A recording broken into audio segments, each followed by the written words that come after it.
L'AVC est la première cause de mortalité chez les femmes, voici ses symptômes.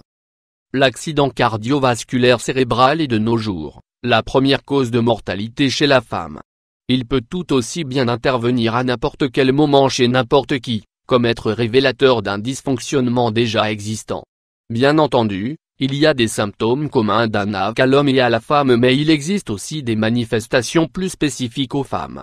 L'AVC est en France la première cause de mortalité chez les femmes avec 18 300 décès et la troisième cause de décès chez les hommes.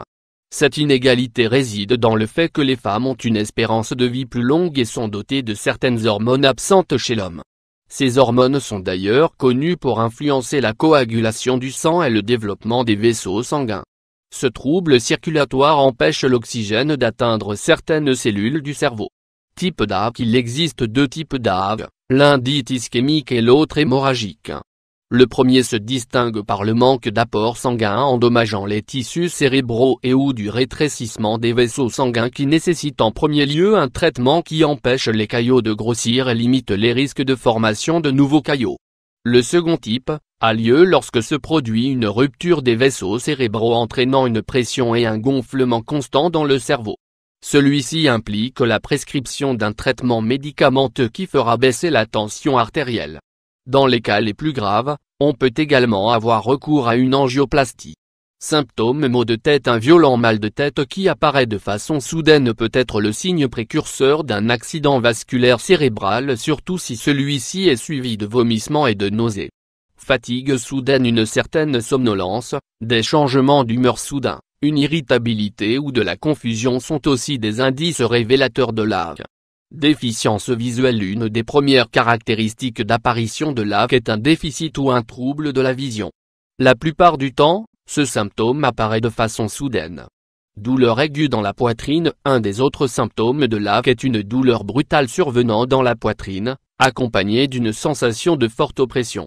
Désorientation. Si vous ressentez une certaine désorientation ou bien que vous perdez le contrôle de votre langage, de votre comportement ou de vos gestes, cela peut également indiquer l'imminence de l'arrivée d'un AVC. Perte de conscience. La perte de conscience est l'un des signaux de l'AVC qui peut soit informer qu'un vaisseau qui est directement relié au tronc cérébral s'est bouché, soit qu'il s'est rompu provoquant une hémorragie.